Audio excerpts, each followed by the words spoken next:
네, 이제부터 그 모의고사 3회분 설명을 해드릴 건데, 또 앞에 방송 못 들으신 분이 계실까봐 요 아래 하단에 그 지아쌤 그 네이버 카페가 있어요. 거기 들어가시면 문제 올라와 있을 거니까 문제 출력하신 다음에 20분 시간 두고 여러분들이 한번 문제 풀어보시고 제 강의 다시 들으러 오시면 좋을 것 같고요. 그리고 제가 국가직 대비해서 모의고사 3회분을 만들 때 제 마음은 일단 첫 번째는 난이도는 당연히 지난번에 나왔던 문제들에 비추어서 난이도를 맞추는 거를 신경을 썼고요. 두 번째는 얘는 뭐 문제를 똑같이 이제 맞추겠다라는 그런 개념보다는 이 모의고사를 통해서 여러분들하고 저랑 빈 곳을 좀 찾아서 채워가는, 이거는 정말 꼭 필요한 부분인데 여러분들이 놓칠 수도 있을 것 같은 부분들을 위주로 제가 문제를 마련했다라는 말씀을 좀 드리고 싶고요. 그리고 전체 문제를 풀어보셨을 때 당연히 다 맞아야 되는 문제들만 포함을 시켰고, 최소 한 개 정도 틀릴 수는 있겠지만 어쨌든 정해진 시간 안에 다 풀 수 있어야 한다라는 수준의 난이도를 말씀을 드리고요. 그리고 이제 중간중간에 제가 중요하다고 강조한 분들은, 그 부분들은 전체 문제 안에서 정리를 하셨으면 좋겠습니다. 그럼 이제부터 강의를 시작하도록 하겠습니다. 네, 1번 문제는 교육 철학 부분이고요. 그 뒤에 민주주의와 교육의 내용을 이제 제가 발췌한 건데, 보시면 공통적으로 들어갈 말을 찾는 거거든요. 그래서 일단은 이 문제는 사실 여러분들이 내용을 막 보면서 이 가로에 들어있는 게 무엇일까를 보는 것도 중요하지만, 뒤라고 하면 경험주의 그 입장에 있는 그 교육학자라고 볼 수 있잖아요. 그리고 그 경험주의 또는 뭐 진보주의, 아동중심주의, 생활중심교육, 이런 게 쭉 여러분들한테 키워드로 좀 나와야 되는 부분이고요. 이제 그런 점에서 볼 때 아동의 흥미, 이런 것들을 되게 강조한 그런 진보주의적 입장의 학자다라는 생각을 먼저 하고 들어가서 보는 게 중요하고요. 중간에 보시면 그 뭐 학습의 경우에 학생이 현재 갖고 있는 능력과 성향이 학습의 출발 단계가 되며 교사는 최종적으로 도달하게 될 교육 목표를 설정한다. 이 두 가지 사이에 있는 가로가 바로 수단이 되는데, 어떤 학습의 수단이 되는 측면인 거죠. 그것은 학생이 어떤 사물에 몰입하는 상태. 그렇기 때문에 얘는 답이 흥미였던 문제. 여러분들의 국어력과 그리고 뒤가 경험주의적 교육을 중시하는, 아동의 흥미를 중시하는 학자라는 그런 선행 지식이 함께 어우러져서 풀 수 있었던 문제였다고 생각을 합니다. 두 번째 문제는 포스트 모더니즘의 주요한 특징으로 묶인 것은 이라고 해서 2021년도에도 한번 포스트 모더니즘 관련해서 그 예전에는 출제가 안 되다가 이제 출제가 됐던 문제거든요. 그래서 여러분들이 특징을 좀 정리하셔야 될 것 같아서, 일단 포스트 모더니즘이라고 하면 다원주의고요. 정초주의는 본질주의적인 입장이에요. 그래서 그런 본질이 존재하지 않는다라고 봤으니까 반정초주의, 그리고 대서사가 아니라 소서사를 강조하는 입장이다 해서 답은 기역, 니은, 리을이고요. 여기서 이제 몸의 경시가 아니라 몸을 되게 중요하게 생각하는 입장이다라고 보시면 될 것 같고요. 보편주의라고 보기보다는 상대주의라고 보는 것이 좀 더 가까운 입장이다라고 생각하셔서 포스트 모더니즘도 꼭 정리하고 넘어가면 좋을 것 같습니다. 3번 문제는 그 교육사에서 제가 이제 가져온 문제인데, 삼국시대에서 고려시대까지의 교육에 대한 서술로서 옳은 것을 모두 고른 것은 이라고 해서, 일단 기역, 니은, 디귿이 맞는 거예요. 그러면 여러분들이 이 세 가지는 기억을 하시고요. 이제 마지막 걸 볼 건데, 고려의 학교 교육은 불교 사상을 근간으로 전개된 게 아니라 모든 그 삼국시대의 그 교육은 유교 사상을 근간으로 전개가 되었다라고 생각을 하시고요. 물론 불교의 영향을 많이 받은 부분은 있지만 학교 교육에서 있어서 이렇게 뭐 불교 사상을 근간으로는 틀린 내용이다라고 정리를 하시고요. 세 가지를 좀 볼 건데, 고구려에는 평민도 교육받을 수 있는 교육기관, 여러분 뭔지 알고 계시죠? 경당이라고 해서 교육기관이 존재했고요. 백제는 박사 파견 등을 통해 뭐 오경 박사, 백제 있었잖아요. 고대 일본의 학문과 교육 발전에 영향을 미쳤고요. 신라의 화랑도 교육에는 고유의 사상 및 종교적인 요소가 있었다. 유불선 개념이 통합된 형태다라고 생각하시면 될 것 같습니다.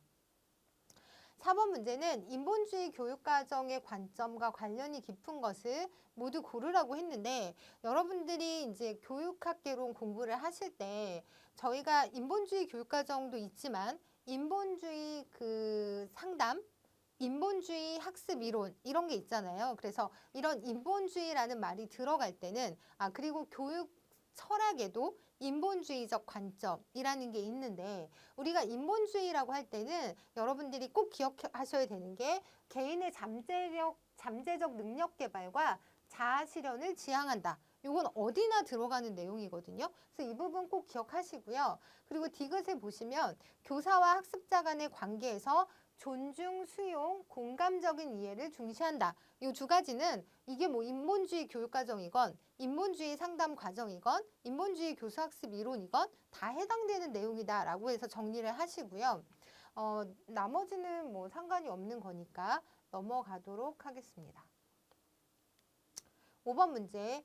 그 오스벨의 유의미 수용학습 이론 지난번에 문제 출제됐었잖아요. 근데 그 전년도 문제가 없었기 때문에 이 문제 보고 좀 당황하셨을 분들도 계셨을 것 같은데 그 오스벨의 유의미 학습 이론이라고 해서 일단 오스벨의 유의미 학습 이론이라고 여러분들은 먼저 기억을 하셔야 되고요. 강의식 교수법이라고 생각을 하시고 그리고 가나다에 들어갈 내용을 바르게 짝지은 것은 이라고 문제를 냈는데 일단 우리가 오스벨의 유의미 학습이라고 하면 여러분들이 선행 조직자 또는 설명식 수업 설명 조직자, 포섭, 정착 아이디어 이거는 그냥 당연히 줄줄줄 나와야 되거든요. 그래서 얘는 답이 3번. 이었던 문제였고요. 뭐 우리는 이제 문제를 다 풀고 해설을 하는 입장이기 때문에 좀 보시면 학생들에게 먼저 수업 목표를 명확히 제시하고 수업 내용을 쉽게 이해하도록 하기 위해 수업 내용을 포괄하는 예를 선행 조직자라고도 많이 하거든요. 설명 조직자로 제시를 합니다. 그리고 박 교사는 이런 선행 조직자가 조직자가 학생들의 인지구조 내에서 새로운 학습 내용을 포섭해서 의미 있는 수용학습이 이루어지도록 촉진할 것이라고 기대를 했고요. 그 이유는 수업 내용을 학습하기 전에 수업 내용에 관한 포괄적인 예를 제시하면 그것이 정착 아이디어의 역할을 수행해서 예를 기점으로 해서 그 내용이 포섭되는 그런 형태라고 보시면 되고요. 여러분들이 오스벨의 유의미 학습이라고 할 때 선행 조직자 또는 설명 조직자, 포섭, 정착 아이디어 요거는 꼭 기억하시고 계셔야 되는 문제여서 제가 포함을 시켰습니다. 6번 문제는 협동학습 모형을 바르게 짝지은 것은 이라고 해서 사실 뭐 이게 많이 나오지는 않았었어요. 그런데 이런 부분이 이제 여러분들한테 좀 비어있는 부분이라고 생각해서 제가 많이 출제는 되지 않았으나 출제될 가능성이 있어서 그리고 또 간단하게 정리를 하면 언제든지 쉽게 문제를 푸실 수 있는 내용이어서 포함을 시켰는데 사실 지난번 출제된 문제에는 협동학습에 비구조화된 문제 뭐 이런 얘기들이 좀 많이 나왔고 그리고 그 동질적이지 않은 어떤 집단 구성이라는 부분, 이질적인 집단 구성 이런 특징에 대해서 나왔다면 얘는 이제 구체적으로 어떤 모형들이 있는지를 좀 보는 건데요. 일단 보시면 계속 반복돼서 이제 앞에 1, 2회에도 나왔던 내용인데 몇 개의 소주제로 나누어서 원집단의 질문의 형식으로 제시를 하고 원집단의 구성원들이 소주제를 하나씩 나누어 맡아서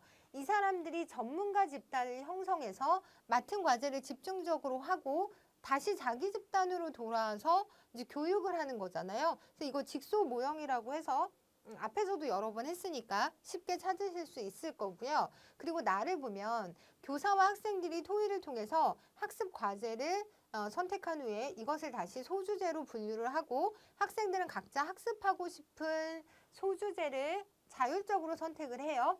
그리고 같은 소주제를 선택한 학생들끼리 팀을 구성하고요.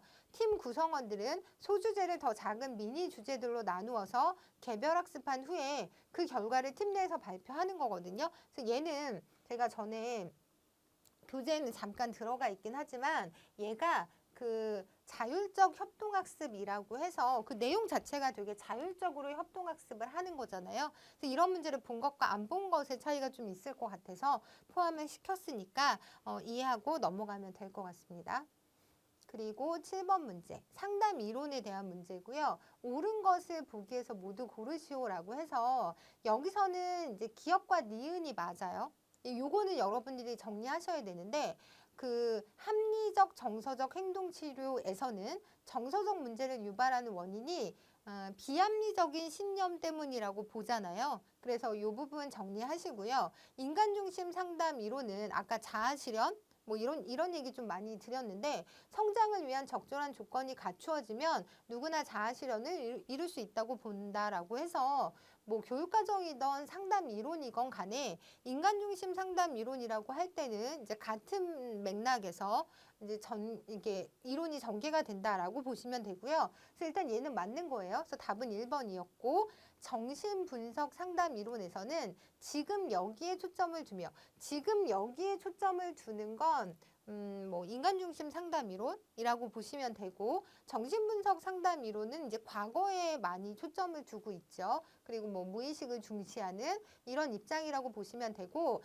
게슈탈트 상담 이론에서는 이런 게 아니라 이 죽음과 비존재, 실존적 불안, 삶의 의미는 실존주의적 상담에서 이제 중요하게 생각하는 부분이다. 우리 아까 1회 때 게슈탈트 상담 관련해서 정경이라는 표현 그리고 미해결 과제 뭐 이런 얘기 했었잖아요. 이제 걔는 게슈탈트 상담 이론의 키워드로 정리하시면 될 것 같습니다. 8번 문제는 여기서는 타당도 문제거든요. 그래서 그 타당도의 뭐 내용 타당도, 예언 타당도, 공인 타당도, 구인 타당도 또는 안면 타당도 이렇게 많은 타당도들이 존재하는데 여기서 지금 하고 있는 얘기는 일단 우리가 이원 분류표 라고 해서 나오면 이건 무조건 내용 타당도랑 관련된 부분이다 라고 정리를 하시면 될 것 같아요. 그래서 이원 분류표 작성해서 이것들을 중심으로 학기말 시험 문제를 출제하였다면 내용 타당도에 해당되는 내용이다 라고 정리를 하시면 될 것 같고요. 9번은 글래서와 오볼딩의 현실주의 상담이론 또는 현실치료 라고 해서 21년도에 한번 문제 출제됐었잖아요. 그래서 보시면 저는 이 상담 과정을 여러분들이 좀 알고 계셨으면 좋겠어서 이거를 이제 문제로 포함을 시켰는데 보시면 이렇게 돼 있거든요. WDEP라고 해서 이게 단계인데 W는 소망, doing, 행동, 그리고 평가, 계획 이렇게 4단계로 이루어지는 거거든요. 그래서 WDEP 단계라고 생각을 하면 돼서 그 단계 그대로 문제로 뽑으면 일단 바라는 게 무엇인지를 확인을 합니다. 그래서 내담자의 욕구를 파악을 하고요. 그리고 나서 지금 하고 있는 행동을 탐색을 하죠. 그 다음에 그 내담자 자신의 행동을 평가하고요. 그리고 마지막에 플래닝, 계획하는 단계 이렇게 4가지 단계로 이루어지는 상담을 우리는 현실주의 상담 또는 현실치료 왜 중간에 뭐 변명하지 않아야 되고 책임 있는 책임을 져야 한다 뭐 이런 얘기들이 들어가면 현실치료라고 보시면 되거든요. 그래서 요거 좀 정리하시고요. 그리고 나서 이제 다시 또 상담 이론에 대한 설명 중 옳은 것을 물어보고 있는데 사실 상담이 최근에 또 많이 출제가 되지는 않았었어요. 그런데 저는 여러분들이 상담 이론을 공부할 때 이게 상담 이론뿐만이 아니라 뭐 교수학습 이론에서도 그러니까 뒷부분만 달라지지 뭐 같은 그러니까 인간중심 뭐 교수학습 이론, 인간중심, 인본주의 상담 이론 이런 식으로 넘어가잖아요. 그래서 전체 큰 틀에서 각각의 개념들이 갖고 있는 키워드를 좀 알고 계시면 두루두루 도움이 될 거라는 생각을 하고요. 보시면 기억은 프로이드의 정신분석 상담 이론은 여기까지 맞잖아요. 그런데 집단 무의식이 아니죠. 집단 무의식은 융이라고 하는 분이 이제 강조했던 부분이고요. 프로이드는 그냥 무의식을 강조하고 자유연상 기법을 사용한다 얘도 어떻게 보면 매력적인 오답이었던 그런 보기라고 보시면 되고요. 그리고 니은은 아까도 살펴봤던 합리, 정서, 행동, 행동 상담 이론은 신념 체계를 강조하고요. 주요한 상담 기법 중에 하나로 논박을 사용해서 걔를 이제 반박하는 그런 어떤 상담 이론이라고 생각하시면 되고요. 디귿은 번외 교류 분석 상담 이론도 기억하셔야 되는데 여기서 세 가지 자아가요. 부모자, 성인자, 아동자 이것도 꼭 기억하셔야 돼요. 이걸 강조하고 주요한 상담 기법 중에 하나로 구조 분석을 사용한다. 그래서 답은 니은하고 디귿이었고 우리가 방금 살펴본 글래서의 현실주의 상담 이론은 여기까지는 맞아요. 그 인간의 5가지 기본 욕구, 소속감, 힘, 즐거움, 자유, 생존을 강조하는 건 맞는데 주요한 상담 기법은 생활 양식을 분석하는 게 아니라 우리 앞에서 살펴본 것처럼 욕구가 뭔지 보고 그 욕구에 따른 행동, 그게 적절하게 잘 이루어지고 있는지를 보고 앞으로 어떤 행동을 할지를 계획하는 뭐 이런 형태로 들어가기 때문에 생활 양식을 분석한다고 볼 수는 없는 거죠. 그래서 답은 3번 니은 디귿인 문제입니다. 11번은 다음 내용과 공통적으로 관련된 개념은 이라고 해서 교육사회 문제인데 뭐 교육사회에서 앞에서도 말씀드린 것처럼 기능주의, 갈등주의 뭐 이런 거 구분하는 문제들은 보기 안에서도 여러분들이 충분히 긍정적인지 부정적인지에 따라서 구분하실 수 있을 거라고 생각을 하고요. 그래서 그런 문제보다는 좀 특이하고 여러분들이 놓칠 수 있는 그런 문제들을 포함을 시켰는데 보시면 그 애플이 교육사회학 이론에 활용한 그람시의 개념, 일단 그람시가 나오고요. 그리고 학교가 지배 이데올로기를 정당화하는 역할을 하고 학교 교육이 교육의 기회를 공정하게 제공하고 능력에 따라 사회계층을 결정하게 하는 것처럼 믿게 하는 거죠. 믿게 하는 그런 지배력 행사 방식을요. 우리는 헤게모니라고 얘기를 하거든요. 그래서 이 개념은 이렇게 정리하시면 될 것 같아요. 그리고 다음번 문제 보시면 신자유주의적 관점에 기초한 교육개혁과 관련성이 가장 적은 것은 이라고 해서 신자유주의는 이제 간섭을 안 하겠다는 거거든요. 그래서 일단 1번이 관련이 없는 내용이고요. 나머지는 신자유주의적인 관점에 기초한 교육개혁이라고 보시면 되는데 이것도 보기 안에서 여러분들이 찾아보실 수 있잖아요. 교육에 대한 국가 역할을 축소하려고 하는데 여기 또 확대하려고 하니까 답은 1번 아니면 2번이었겠구나 라고 생각할 수 있다는 거죠. 그리고 학교 민영화를 통해 비효율적인 요소를 개혁하려고 하고요. 학교 선택권 확대를 통해 교육 경쟁력을 제고하려고 한다. 얘는 신자유주의적 관점의 교육개혁이다 라고 정리를 하시면 될 것 같아요. 13번 문제는 개념을 물어보고 있는데 학습자가 학습에 필요한 자료에 쉽게 접근할 수 있도록 하고요. 함께 학습하기를 원하는 학습 동료를 쉽게 찾을 수 있도록 지원하고 학습자가 원하는 전문가, 준전문가 이런 교육자들의 인명록을 갖추어 놓고요. 인명록을 비치해서 기능 교환이 이루어질 수 있도록 한다. 이거는 여러분 뭐냐면 그 학습망에 대한 얘기예요. 그리고 이건 누가 얘기했냐면 일리치가 얘기를 하거든요. 여러분 일리치 하면 탈학교론, 그러니까 탈학교 사회, 학교가 없는 사회 뭐 이렇게 해서 뭐 학교를 당장 없애자 이런 개념이라기보다는 기존의 학교만으로는 부족하기 때문에 학교를 넘어서서 그 사회 전체가 이런 학습망을 가지고 있어야 된다라고 이제 주장했던 분이거든요. 그래서 제가 이 문제도 워낙 많이 나왔던 유형의 문제들은 여러분들도 어느 정도 이제 익숙해져 있으실 거니까 이렇게 중요하지만 자주 출제되지 않았던 문제 위주로 선별을 하다 보니까 일리치의 학습망 개념이 이런 식으로 문제로 출제될 수 있겠구나라고 이제 보시면 좋을 것 같아요.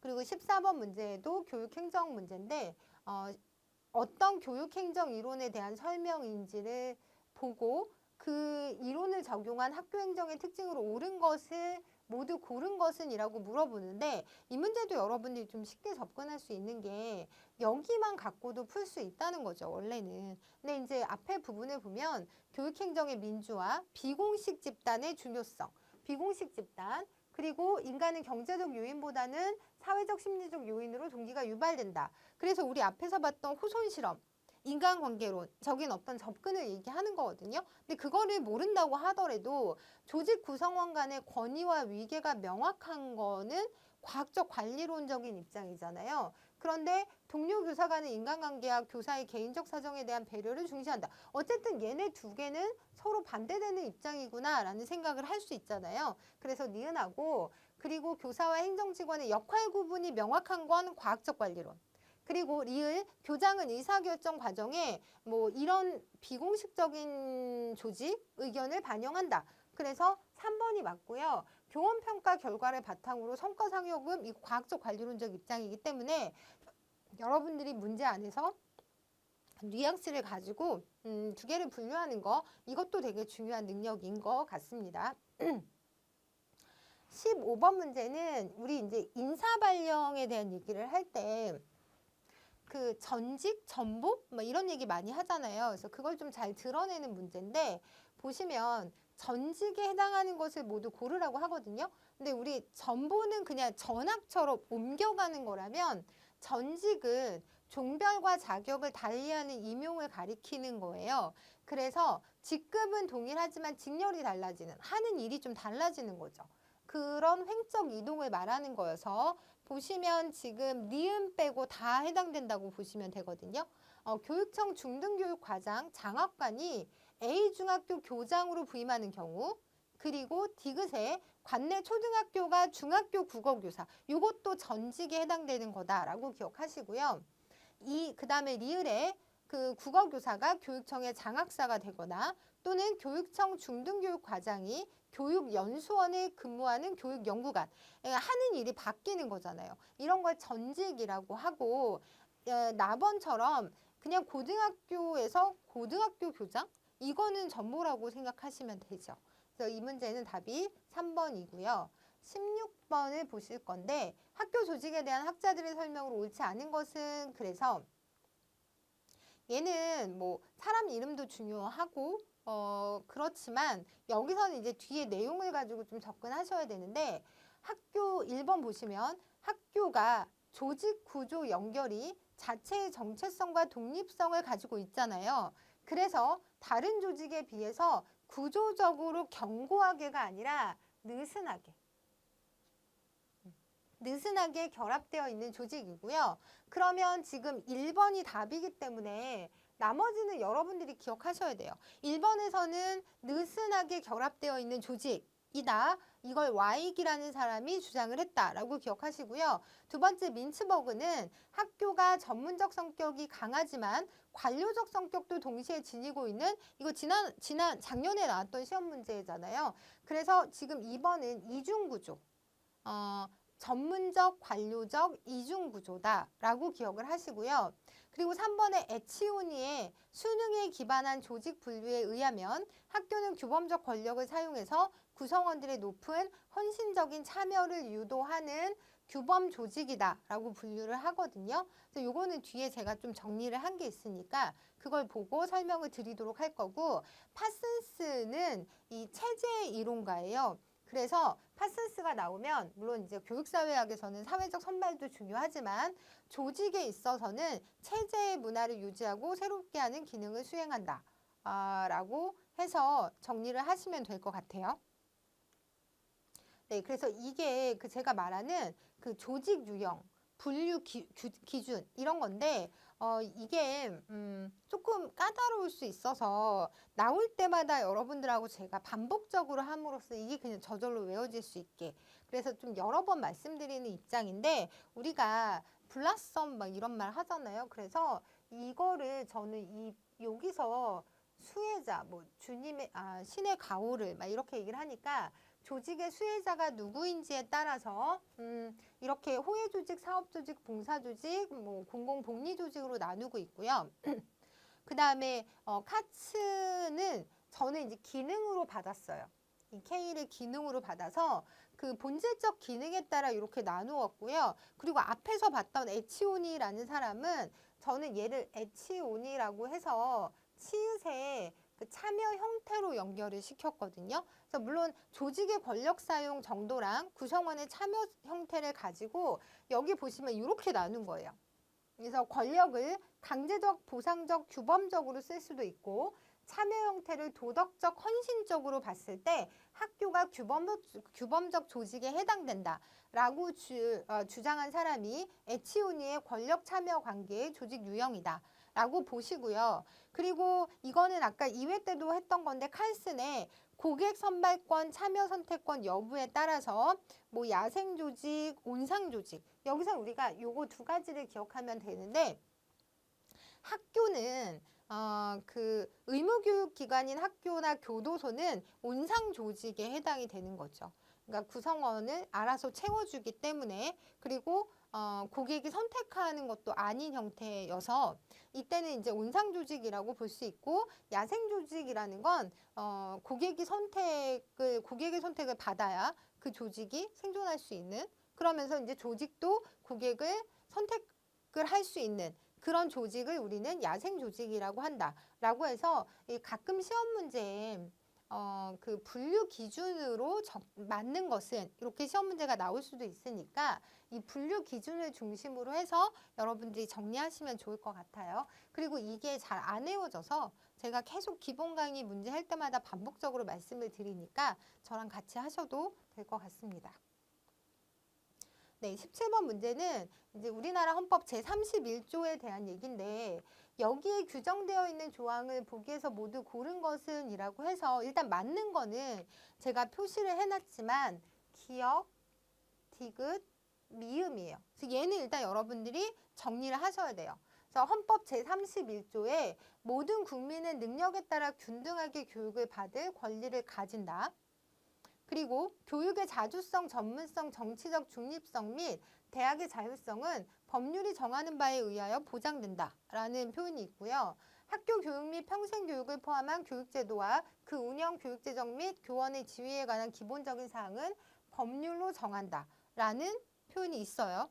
이 세 가지는 맞고요. 지금 니은은 뭐가 틀렸냐면 모든 국민은 그 보호하는 자녀에게 적어도 초등교육과 3년의 중등교육이 아니라 요거가 개정이 되잖아요. 그래서 법률이 정하는 교육을 받게 할 의무를 지닌다고 해서 지금은 중등교육까지 의무교육이지만 향후에 고등학교까지 의무교육으로 할 수도 있다라는 그런 것을 이 안에 담고 있는 어떤 개정 조항이었다라고 전에 말씀을 드렸거든요. 그래서 현재 헌법 제31조에는 법률이 정하는 교육을 받게 할 의무를 지닌다라고 이제 바뀌어 있다라고 이해를 하시면 되고요. 그리고 특수교육을 진흥하는 게 아니라 평생교육이잖아요. 그래서 얘를 다시 한번 정리를 해서 제가 보여드리면 이렇게 대한민국 헌법이 제31조 저희끼리 이제 교육헌법이라는 표현을 쓰는데 1조부터 6조까지 아니 이렇게 이 1조부터 1항부터 6항까지 이렇게 나누어져 있고요. 하나하나 보시면 이거는 꼭 기억하셔야 돼서 다시 한번 보도록 할 건데 첫 번째 모든 국민은 능력에 따라 균등하게 교육을 받을 권리를 가진다. 교육 평등 조항. 능력에 따라 균등하게 평등의 원칙과 차등의 원칙을 담고 있다라고 보시면 되고요. 두 번째, 모든 국민은 이거 아까 한 거잖아요. 자녀에게 적어도 초등교육과 법률이 정하는 교육을 받게 할 의무를 가진다 해서 의무교육 조항이라고도 불리고 이때 의무교육의 주체는 학부모다라고 보시고 이렇게 법률이 정하는 교육으로 문구가 바뀐 이유는 초등교육 이후의 교육도 중등교육, 초등교육 이후의 교육도 의무교육에 포함시킬 수 있음을 예정하고 있는 그런 조항이다라고 이해하시면 될 것 같아요. 그리고 세 번째가 무상교육 조항. 의무교육은 무상으로 한다라는 그 항이 들어가 있고요. 네 번째는 앞에 나왔던 교육의 자주성, 전문성, 정치적 중립성 및 대학의 자율성에 대한 얘기가 있고 평생교육 조항이라고 해서 평생교육을 진흥해야 한다. 그리고 마지막이 교육제도 법정주의 조항이라고 해서 다 법에 명시되어 있다라는 표현이 들어가 있다는 거죠.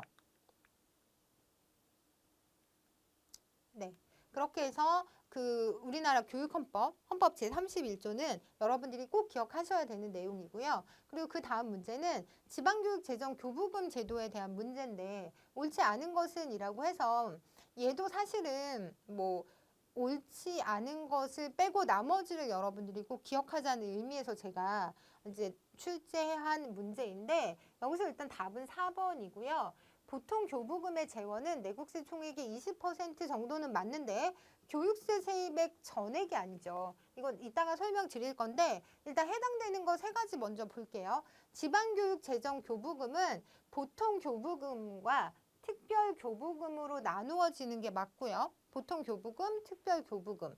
지방교육 재정 교부금의 목적은 지방교육의 균형 있는 발전을 도모함에 있고, 세 번째 이제 보통 교부금이 아닌 이 보통 교부금은요, 사용 출처 이게 정해 있지 않은 교부금이어서 이제 뭐 지방에서 이제 교육 예산으로 사용할 때 어느 정도 그러니까 자유롭게 그 상황에 맞춰서 쓸 수 있는 부분이 있다면 이 특별 교부금은 정해져 있는 거죠. 그래서 시책사업 수요, 지역교육 현안 수요, 재해대책 수요가 있을 때 또 교부하기도 하는 그런 교부금이라고 생각하시면 되고, 4번하고 관련해서는요, 이거 제가 기본 강의 때 이제 보여드렸던 이제 그림인데, 교부금이 일단 특별 교부금, 보통 교부금이 있고요. 그 전체 교부금은 내국세 총액의 아까 말씀드렸던 20% 정도에다가 거기에다가 교육세 세입액에서 유아교육 지원 특별회계법 제5조 제1항에서 정하는 금액을 빼고 나머지 금액이 들어간다고 보시면 돼요. 그래서 이 부분을 제외하고 이 금액을 제외하기 때문에 교육세 세입액이 다 들어간다는 표현이 틀렸던 부분이죠. 그래서 이렇게 들어가서 이제 교부금을 만들어내는 거다. 그리고 이때 이 보통 아까 특별교부금은 우리가 했잖아요. 이렇게 특별한 수요가 있을 때 그럴 때 나가는 거고, 중요한 건 이건데 보통 교부금이라고 하는 건 교육부 장관이 기준 재정 수입액이 기준 재정 수요액에 미치지 못하는 지방자치단체에 대해서는 그 부족한 금액을 기준으로 해서 보통 교부금을 총액으로 교부하는 거거든요. 그래서 뭐냐면 그 나가야 되는 그 뭐 교사들 월급부터 시작해서 각 지방자치단체마다 나가야 되는 금액이 있잖아요. 그런데 그 금액이 기준 재정 수입액을 가지고 봤을 때 부족하다면 그 부족한 금액만큼 이제 정부에서 보통 교부금의 형태로 지원을 하는 거죠. 그게 이제 지방교육 재정 교부금의 전체적인 맥락이다라고 보시면 될 것 같아요. 19번 문제는 교육제도의 운영에 관한 지방자치단체의 권한에 해당하는 것은 이라고 해서 그 지방자치단체의 권한이 조례를 제정하는 거거든요. 그래서 얘는 이렇게 기억을 하시고요. 이것하고 관련해서 제가 설명을 좀 드리자면, 우리가 이제 교육법 체제를 좀 보면 의결국 이제 그 안에서 나왔던 내용인데, 의결기구, 집행기구라고 해서 교육감은 집행기구에 해당이 되거든요. 그리고 의결기구는 광역자치단체인 시도의회, 의회를 우리가 의결기구라고 하고, 뭐 기초단체에서는 뭐 시군구 의회 이런 게 있는데, 이런 의결기구에서 만들어내는 그걸 우리가 조례라고 하거든요. 그래서 앞에 이제 조례 제정이란 답이 나왔던 거고, 그리고 여길 좀 보시면 집행기구로는 뭐 광역자치단체인 시장도지사, 기초자치단체장인 시장군수 구청장을 우리가 집행기구라고 볼 수 있고요. 여기서는 규칙이 나오는 거죠. 그래서 이게 좀 틀려서 의회에서 나오는 게 조례, 그리고 집행기구인 뭐 그러니까 뭐 어떤 광역자치단체장 뭐 이런 사람들이 만들어내는 게 규칙이다라고 보고요. 우리 교육감으로 놓고 봤을 때는 교육감은 입법권을 2개를 갖고 있거든요. 당연히 교육규칙 제정권을 가지고 있고 조례안 작성권을 특별히 더 가지고 있다라고 이제 정리를 하시고요. 그래서 뭐 원래는 이대로 보면 집행기구이기 때문에 교육규칙은 당연히 만들어낼 수 있고, 거기에 우리 그 의결기구가 별도로 교육위원회가 있는 건 아니고 상임위원회 형태로 그 지방의회에 있다고 했잖아요. 그러다 보니까 이 교육감한테 조례안 작성권을 부여해 줬다라고 이해를 하시면 될 것 같아요. 그래서 이 2가지 입법권을 교육감이 가지고 있다라고 정리를 하시면 될 것 같고요. 마지막 20번 문제인데, 학교 회계제도에 관한 설명 중 옳은 것은 이라고 해서 얘는 21년도 9월에 개정된 내용을 좀 반영을 해서 그 학교 예산안은 학교운영위원회의 심의사항이 됐잖아요. 근데 이게 사립학교도 그렇게 됐다는 거죠. 국공립뿐만 아니라 사립학교 모두 학교 예산안이 학교운영위원회의 심의사항이 된 거죠. 심의사항이 된 거고, 그리고 학교발전기금은 학교장의 명의로 조성 운영되는 게 아니라 학교운영위원장의 명의로 조성 운영이 되어야 되고요. 학교 회계 연도는 3월 1일, 2월 28일. 이건 맞는 내용이죠. 그리고 학교 회계의 주요 세입원은 국가의 일반 회계 또는 지방자치단체의 교육비 특별 회계로부터의 전입금이다 라고 해서 이 지방자치단체의 교육비 특별 회계로부터의 전입금, 국가 일반 회계, 이 국가의 일반 회계로부터 오는 게 아까 말했던 지방교육재정 교부금이거든요. 좀 어렵다고 느끼실 수는 있는데, 그래서 일단 얘는 맞는 내용이에요. 그래서 답은 다와라였던 문제였고요. 그 사립학교법 관련해서 이제 개정된 부분이 좀 많아서 제가 이거를 별도로 마지막으로 좀 보여드릴 건데, 이게 21년도 7월에 개정이 된 거고요. 지금 이제 실행되고 있는 건데, 보시면 이 부분하고 관련해서 예전에는 이거를 이제 국공립 따로 사립하고 이제 분류해서 이해를 했다면, 지금은 학교에 두는 학교운영위원회가 이 모든 사항을요 심의한다라고 생각하시면 돼요. 예전에는 어떤 건 심의하고 어떤 건 자문하고 막 이랬었거든요. 근데 심의를 하는데, 다만 사립학교에 두는 학교운영위원회의 경우에는 2로 요거잖아요. 학교 헌장과 학칙의 제정 또는 개정에 대해서는 자문을 하고 나머지는 다 심의를 하는 거죠. 그리고 여기서 7번하고 8번은 어차피 교육공무원이니까 사립학교랑은 상관이 없는 거잖아요. 그래서 제가 이걸 좀 확대해서 좀 보여드리면 그러니까 어쨌든 모든 학교가 이제 얘네들이 심의사항이 됐는데, 사립학교의 경우에는 얘가 자문인 거죠. 사립학교일 때. 사립학교일 때. 그리고 7번하고 8번은 사립학교는 해당이 되지 않으니까 제외한다 라고 이해하시면 될 것 같습니다. 그리고 그 다음에 학교운영위원회는 제33조에 따른 학교발전기금의 조성 운용 및 사용에 관한 사항도 심의 의결하는 거죠. 그래서 요렇게 해서 좀 달라진 부분이어서 이 부분 정리해 두시면 좋을 것 같고요.